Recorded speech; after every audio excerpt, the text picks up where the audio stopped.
Salam, apa kabarnya saudaraku sekalian? Kiranya kita semua senantiasa di dalam kasih karunia Tuhan Yesus Kristus. Sebelum kita menyambut sapaan firman Tuhan untuk kita hari ini, marilah kita saat teduh sejenak.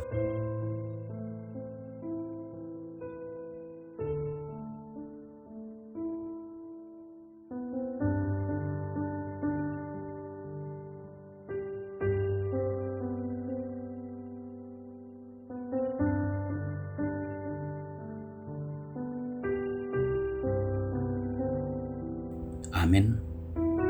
Firman Tuhan untuk kita pada hari ini tertulis dalam Mazmur 34 ayat 14 sampai dengan ayat 15. Demikian dikatakan, jagalah lidahmu terhadap yang jahat dan bibirmu terhadap ucapan-ucapan yang menipu.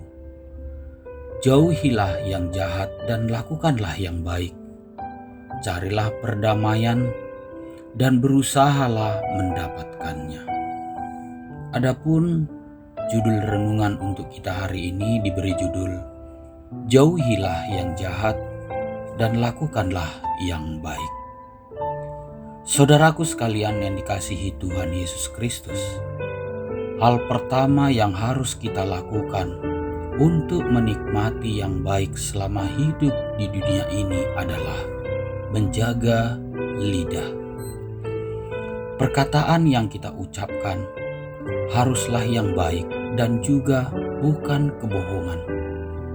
Seringkali dalam kemarahan ataupun kondisi yang tidak baik dapat memicu kita untuk mengucapkan yang tidak baik. Saat sesuatu membuat kita marah, tidak terima, tersinggung, disalah mengerti, difitnah, lebih baik kita berdiam diri dan berdoa kepada Tuhan sampai kemarahan itu berlalu. Jangan sampai kita menyesal karena perkataan kita saat kita marah yang bisa menyebabkan luka yang dalam pada orang lain dan mungkin saja mempengaruhi kehidupan kita dan orang tersebut. Kebohongan dengan alasan apapun tetap saja salah. Jujurlah apapun resikonya. Saat kita jujur, Tuhan pasti memampukan kita untuk menanggung resikonya. Menjauhi kejahatan itu sama dengan yang pertama, tidak berjalan menurut nasihat orang fasik, tidak berdiri di jalan orang berdosa, dan tidak duduk di dalam kumpulan pencemooh. Yang kedua tentunya menjauhi hal-hal buruk yang bisa mempengaruhi kita.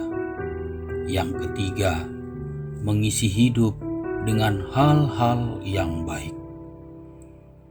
Saudaraku sekalian, yang pasti selain menjauhkan diri dari kejahatan, kita juga harus melakukan yang baik. Firman Tuhan yang jadi sumber kita tahu apa yang baik yang harus kita lakukan. Selain itu, Tuhan juga memberikan kita hati nurani untuk melakukan yang baik. Banyak sekali kebaikan yang bisa kita lakukan. Intinya adalah mengasihi Tuhan dan mengasihi sesama seperti diri kita sendiri. Saat kita memiliki kasih, otomatis kebaikan itu akan jadi kebiasaan kita.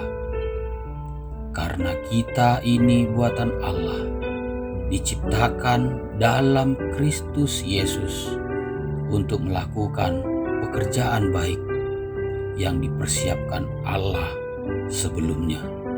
Ia mau supaya kita hidup dalamnya. Tertulis dalam Efesus 2 ayatnya yang ke-10. Saudaraku sekalian yang dikasihi Tuhan Yesus Kristus, siapa yang tahan dengan pertengkaran terus-menerus, adu mulut, perselisihan, bahkan keributan? Tentunya tak ada untungnya sama sekali. Yang ada malah saling merugikan satu sama lain. Kalau begitu, mengapa kita tidak cepat memaafkan, menguasai diri, dan berdamai? Carilah perdamaian dan berusahalah mendapatkannya.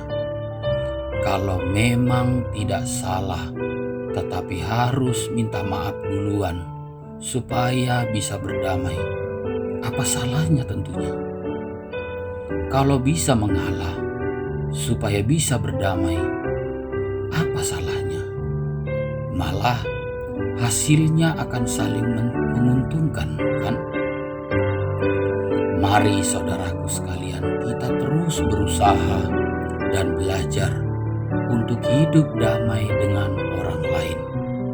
Tidak mudah untuk menekan ego kita, tetapi biarlah Tuhan yang adalah sumber dari damai sejahtera itu yang memampukan kita untuk selalu hidup damai seorang dengan yang lain.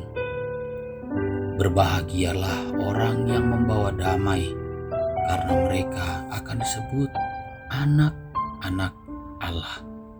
Amin. Kiranya Tuhan menyertai kita sekalian. Shalom.